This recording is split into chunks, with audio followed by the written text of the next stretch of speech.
Welcome to Fierce Queen's Reckoning. Before we get into today's story, a quick note. This one hits differently.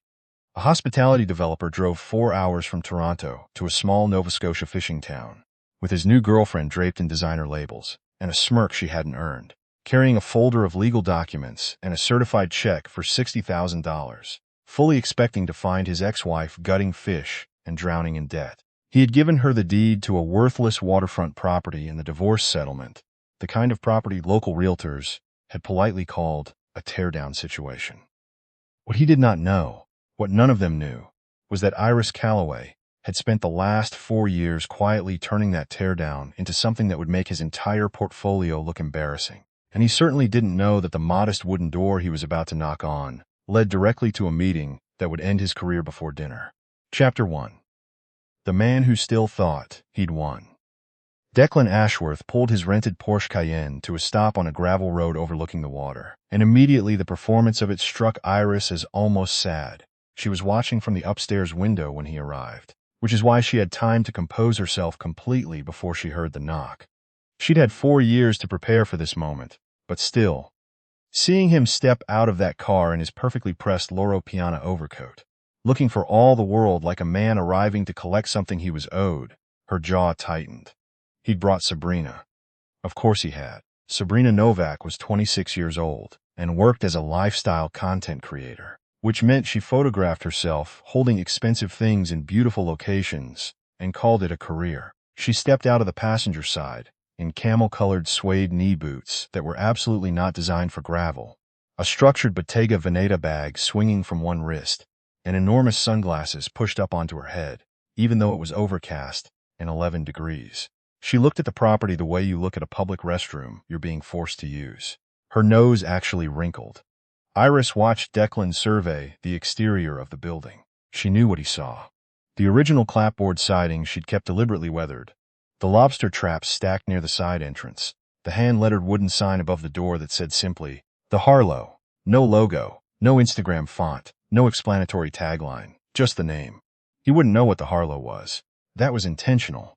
Iris walked downstairs at a measured pace. She pressed her palm flat against the cool plaster wall of the staircase and breathed through her nose, the way her therapist had taught her in the first raw year after the divorce, when she'd been white-knuckling her way through every single day. She was wearing dark wool trousers and a fitted cream fisherman knit sweater that she'd bought from a retired knitter in Lunenburg for $200. It had no label. It was the warmest, most exquisitely made piece of clothing she owned. She opened the door before he could knock a second time. Declan Ashworth was 51 years old and looked exactly like a man who'd spent a decade being told he was exceptional. Salt and pepper hair, a jaw that photographed well, the slightly too confident smile of someone who had never once been genuinely contradicted by anyone in his professional circle. He had built a mid-sized hospitality development company in Toronto called Ashworth Meridian that specialized in boutique hotel conversions. He was, by most measures, successful. He was also the man who had looked Iris across a mediation table 4 years ago and told her that the Nova Scotia property wasn't worth the property taxes, and that she was welcome to it, the way you hand someone a parking ticket you don't want to deal with. "Iris," he said. His voice carried the careful warmth of a man who wanted something. "Declan," she said. Her voice was even, unhurried, entirely devoid of the particular hunger for his approval she had spent 8 years of marriage fighting through. She looked at him the way you look at weather. Observed. Noted, unaffected. His eyes moved over her face, searching for something. The flinch, the flash of old pain, the involuntary softening that used to make her so easy to manage. He didn't find it. "You look well," he offered. "I know," Iris said simply. Sabrina pressed closer to Declan's arm, the Bottega bag bumping his elbow. She smiled at Iris with the brittle brightness of a woman performing confidence she hadn't yet earned. "I'm Sabrina," she announced, as though Iris had asked. "I've heard so much about this place." Declan said it was. She glanced around at the weathered clapboard and the lobster traps in the gray November sky. Charming, in a rustic kind of way. Iris looked at Sabrina the way you look at a child mispronouncing a long word. Patient, faintly amused. "Would you like to come in?" Iris said, stepping back and pulling the door open. "It's cold, and I have tea on." Chapter 2. The Fortress They Couldn't Read. The entry to the Harlow was designed deliberately to underwhelm. Declan stepped inside first and found himself in a short, narrow vestibule with white-painted tongue-and-groove walls, a reclaimed wood bench, and hooks made from old iron cleats, the kind pulled from working wharfs. The floors were wide pine, slightly uneven, worn to a beautiful silver-gray patina. A single pendant light hung from the ceiling. It looked handmade. It was. A glassblower in Mahone Bay had made it specifically for this space, and charged accordingly. What Declan's eye could not immediately price, because he was a man who read value through visible logos and obvious luxury finishes, was that the pendant alone had cost $1,800, that the tongue and groove had been hand-painted, with a custom limewash tint mixed to match the exact color of the fog over the cove on a Tuesday morning in October, that the reclaimed bench had been sourced from a dismantled 1890s fish house and refinished by a furniture restorer whose waitlist was 14-month long. He saw none of this. He saw rustic. Sabrina was already pulling out her phone. "No photos inside," Iris said, without looking at her. Her tone was the same one you'd use to tell someone the restaurant was cash only. Informational. Not unkind. Simply non-negotiable. Sabrina's phone went back into the Bottega bag. Declan followed Iris down the short hall and through a low doorway into the main space, and then he stopped. The building's original bones, a converted 1920s fish packing house that sat directly on the waterfront, had been stripped back and rebuilt from the inside into something that stopped people mid-step. The ceiling was open to the original heavy timber rafters, the wood darkened by a century of salt air and left exactly as found, because no restoration could have improved it. The south-facing wall had been replaced entirely, with floor-to-ceiling steel-framed windows that looked directly out over the cove, and beyond the cove, the open Atlantic. The water today was steel gray and enormous and alive, and the light coming through those windows, that particular flat, luminous maritime November light, made the whole room feel like the inside of a pearl. The floors were the original Douglas fir, refinished, but not homogenized. You could still read the history of the building in them. There were 8 rooms. Iris knew this because she designed every one of them herself. Along the east wall, built-in shelving held a small but exquisitely curated of books and objects. A piece of driftwood shaped like a question mark, a ceramic bowl the color of lichen, a stack of Penguin classics with broken spines. In the center of the room, a long harvest table of live-edge Nova Scotia maple seated 12. Above it hung a chandelier made from antique iron fishing weights suspended on copper wire. It was the most elegant thing in the room, and it had cost $4,200 and looked like nothing you could find in a store. Declan stood very still. Iris watched his eyes move. She watched him trying to price the room the way he priced every room, calculating the renovation costs per square foot, the furniture spend, the fixture budget. And she watched him fail, because the language this room was speaking was not the language of budgets. It was the language of restraint and intention, and a very specific kind of confidence that didn't need to explain itself. "Sit wherever you'd like," Iris said, already moving toward the kitchen. Sabrina sat, slowly, as though the chair might reject her. Declan remained standing. His eyes had found the view. "Iris," he said. His voice was different now, flatter. What is this place?" "This is the Harlow," Iris said from the kitchen. "I'll get the tea." Chapter 3. The legal formality. She came back with a simple tray, a cast-iron teapot, 2 mismatched ceramic cups from a local potter, a small plate of butter tarts from the bakery in the village, because Iris was from Ontario originally, and old habits died slowly, and besides, they were very good butter tarts. She set the tray on the table, poured for herself and for Declan, and left Sabrina to fend for herself, which she did with notably less grace than she would have liked. Declan sat down across from Iris. He had a brown leather portfolio on the table in front of him, the kind with a brass clasp, and the sight of it made something in Iris's chest settle and sharpen at the same time. There it was. The whole reason he had driven 4 hours with his girlfriend in a rented Porsche to a fishing village in November. "I'll get to it," Declan said. He unclasped the portfolio and slid a document across the table. "You may have seen in the news that Ashworth Meridian has been in advanced acquisition talks with Northreach Capital. It's a significant deal. Transformative, actually, for the company." "I saw," Iris said. She wrapped both hands around her tea. "Congratulations." "As part of the due diligence process," Declan continued, his voice taking on the particular cadence of a man reciting something a lawyer had written for him, "Northreach's team flagged a minor irregularity in the original asset transfer from our divorce settlement, specifically this property." He tapped the document. "The original settlement transferred the deed to you, with a standard easement provision that granted Ashworth Meridian nominal consulting rights over any commercial development of the waterfront parcel. It was a boilerplate clause. Nobody expected it to matter. He cleared his throat. Northreach's lawyers want it formally waived before they execute. Iris looked at the document. She did not reach for it. They want it waived, she repeated pleasantly. It's a formality, Declan said. He reached into the portfolio and produced an envelope. He set it on top of the document and pushed both across the table. In acknowledgement of the inconvenience of the ask, I've had a certified check prepared for $60,000. It's more than fair, given that the clause has never been exercised and has no practical bearing on your operations here, whatever those are. Sabrina, who had been sitting very quietly for someone who had arrived with so much energy, chose this moment to lean forward. She picked up the envelope and held it out toward Iris in a way that was clearly intended to look casual, and ended up looking performative. It's really generous, Sabrina said, her voice doing the thing where it went up at the end of every sentence. Like, that's a lot of money for signing one document? You could do a lot with $60,000. Renovate something. She looked around the room with the particular smile of someone who thinks they are being diplomatic. There's clearly still a lot of work to do here. The room went very quiet. Iris looked at Sabrina with an expression of such calm, measured clarity that Sabrina actually set the envelope down. Then Iris turned back to Declan. You're not here because of a boilerplate easement clause, Iris said. Her voice was the same temperature as the November water outside the window. Northreach Capital didn't flag a formality. They halted the acquisition.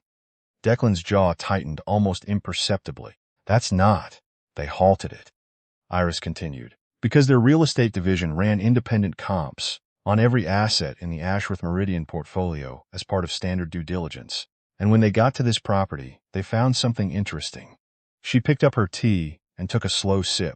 They found that this waterfront parcel, the one you gave me in the divorce settlement and called worthless, was assessed 14 months ago at $6.2 million. And they found that the commercial operation currently running out of it has been ranked by Condé Nast Traveler as one of the top 12 boutique waterfront properties in Atlantic Canada for the past 2 consecutive years. The color had left Declan's face in a way that was almost medically interesting to observe. The Harlow, Iris said quietly, has a waiting list for weekend bookings that is currently 11 months long. Our average nightly rate in peak season is $1,100. We have hosted 3 destination weddings this year, a film production out of Halifax, and a private retreat for a venture capital firm from Montreal, whose partners have since sent 4 separate referrals. She set down her cup. Northreach Capital doesn't want your easement waived, Declan. They want this property, and when their team realized that the easement clause meant Ashworth Meridian held nominal consulting rights over commercial development here, they saw an opportunity. She let the silence sit. They approached you, Iris said, because they thought the easement clause gave you enough of a legal foothold to pressure me into either selling or granting them access. And you came here with a $60,000 check because you thought I still didn't know what I had. Chapter 4. The Phone Call. Declan stood up. He pressed his palms flat on the live edge maple and leaned across the table the way men do when they want to take up more space in a room and haven't figured out yet that the room isn't responding to that tactic. Iris, listen to me. His voice had lost the careful warmth entirely. What was left underneath was something harder and more familiar. That easement is real. Our lawyers have reviewed it. It gives Ashworth Meridian standing to challenge any commercial use of this parcel that wasn't disclosed at settlement. You turned this into a boutique hotel without notifying the company. That is a material breach. Is it? Iris said. She reached into the deep pocket of her wool trousers and set her phone on the table. She pulled up a document and turned the screen toward him. That's the commercial development disclosure I filed with Ashworth Meridian's registered legal address 18 months ago, Iris said. Sent by registered mail. Signed for by your office administrator, a woman named Patricia, on the 14th of May, 2 years ago. Your lawyers received it. Nobody responded, which under the terms of the easement constitutes deemed approval after 60 days. Declan stared at the screen. His phone rang. He looked at the screen. His face changed. He answered it, turning slightly away from the table. Howard. A pause. I'm with her now. Another pause, longer. What do you mean they already? He stopped, pressed his fingers against his forehead. When? A very long pause. No. No, don't. I'll call you back.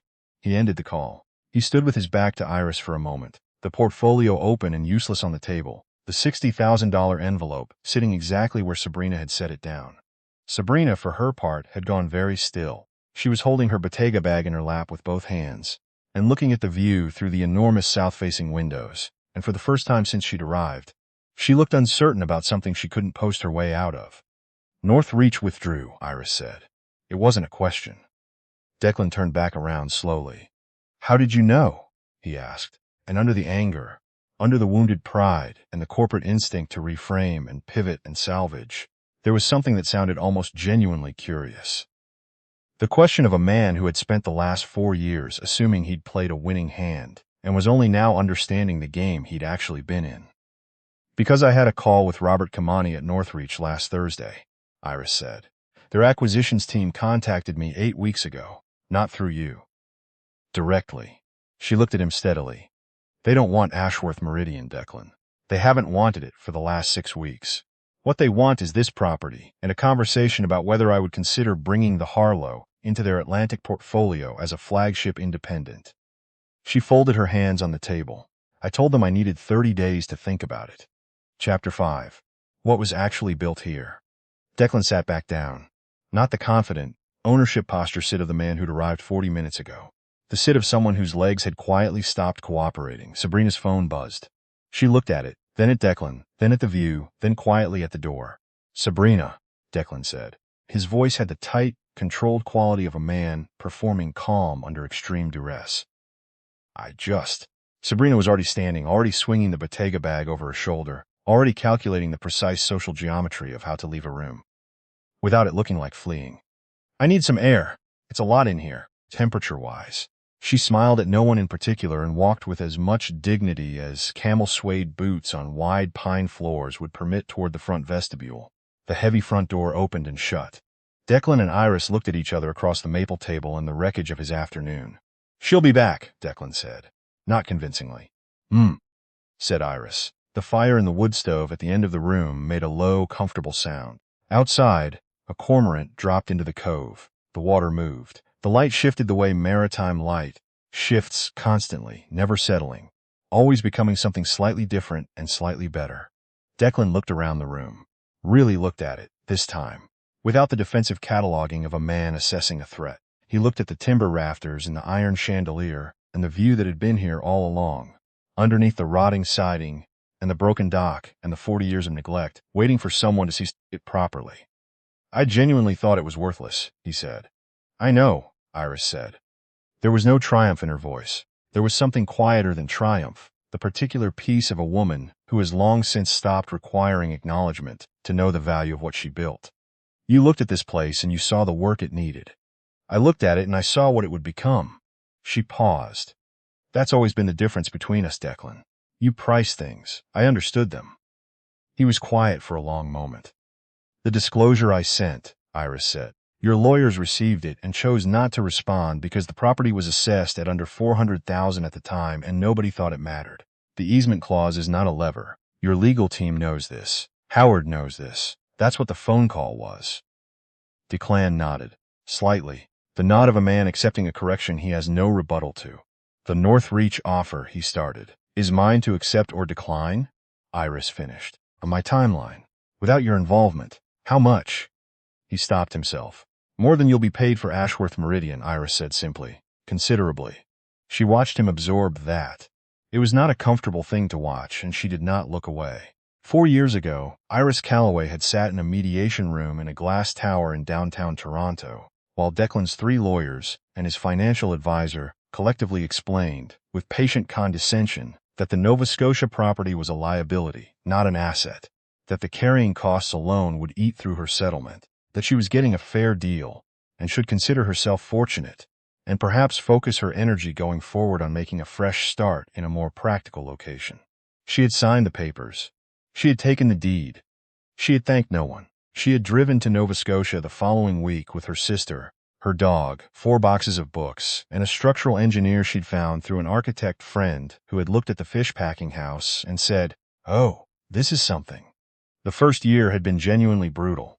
The budget, the contractor issues, the weeks of insulation dust and subfloor reveals, and the November she'd spent living in a single insulated room in the back of the building, eating tinned soup, because the kitchen wasn't functional yet, and her money was not infinite, and she'd made herself the promise that she was going to do this, so she was going to do this. The second year, the Harlow received its first booking. By the third year, there was a list. By the fourth, Condé Nast had called. She hadn't posted about any of it on social media during the renovation. She hadn't made a show of the struggle. She had simply worked, and then worked more, and then rested for approximately 48 hours, and then worked again. "You came here to close a business deal," Iris said, standing up from the table and carrying the tray back toward the kitchen. "The deal isn't available. You're welcome to stay for dinner. We're fully booked tonight, but I have space at the family table, and the kitchen does a really extraordinary bouillabaisse this time of year. Or you can take the $60,000 check back to Toronto. Either way." Chapter 6. The reckoning is quiet. Declan Ashworth did not stay for dinner. He stood up, took his leather portfolio off the beautiful maple table, clasped it shut with a sound that was somehow smaller than when he'd arrived. He picked up the envelope with the certified check. He looked at it for a moment, then put it in his inside coat pocket. His Tom Ford coat that, in this room, in this light, looked like what it was. A very expensive way to look like something. "I did build something," he said at the door, and Iris understood that he meant his company, and that the sentence had the defensive quality of something he was saying more to himself than to her. "I know you did," Iris said, because it was true. He had. It just wasn't the thing he'd thought it was. He left. The heavy front door shut behind him, with the same solid sound it made every time. The sound of a well-hung door in a well-built frame. One of probably 300 small details in this building, that nobody noticed explicitly, but that everyone felt. The accumulated sensation of a place where everything had been considered. Iris stood in the entry vestibule for a moment, and listened to the gravel under his tires. As the rented Porsche turned around and headed back up the lane, she heard it for about 10 seconds, and then just the water. She went back through the low doorway into the main room. The fire had settled into its late afternoon mode, the steady orange glow of a wood stove that's been burning long enough to stop performing and start simply doing its job. The light through the south windows had gone to gold, the particular 5 o'clock gold of a November afternoon in Nova Scotia when the sun is low and the water catches it, and the whole cove turns briefly, improbably luminous. Two of the overnight guests were already at the long harvest table with glasses of wine and a shared book of coastal birds, not talking, just coexisting in the way people do in places that make that possible. One of them looked up and smiled at Iris with the easy warmth of someone who had been in a good place for 2 days and was very sorry they had to leave tomorrow. Iris smiled back. Her phone was on the kitchen counter. She picked it up. There was a message from Robert Kamani at Northreach, sent while Declan was still on the property. "Just saw the news about Ashworth Meridian. Hoping this clarifies the picture on our end. We remain very interested. No pressure on the timeline. This is entirely your call, Iris." She read it twice. She set the phone face down on the black soapstone counter and finished pulling the mise en place for the evening service. She julienned the leeks. She checked the fish stock. She opened the kitchen window 1 inch, because the wood stove made the kitchen warm by late afternoon, and she liked the salt air when she was cooking, the way it kept everything honest. The bouillabaisse was, as she'd said, extraordinary this time of year. At 8 o'clock, when all 8 tables were full, and the wine was open, and the room was doing the thing it did when it was full of people who had chosen well, quiet in the right places and full of conversation in the right places, and lit by the fire and the low pendants and the last blue of the sky over the cove, through those enormous windows. Iris stood in the kitchen door and looked out at the Harlow and thought, simply, I built this. Not the way Declan said it, not with the edge of defensiveness, not as a counter-argument, just as a fact. As clean and solid as the Douglas fir under her feet, as unhurried as the water outside, as certain as the timber above her head, that had stood for 100 years and would stand for 100 more. She had come to this building with 4 boxes and a dog, and a structural engineer and a promise to herself. She went back into the kitchen. She had dinner to finish.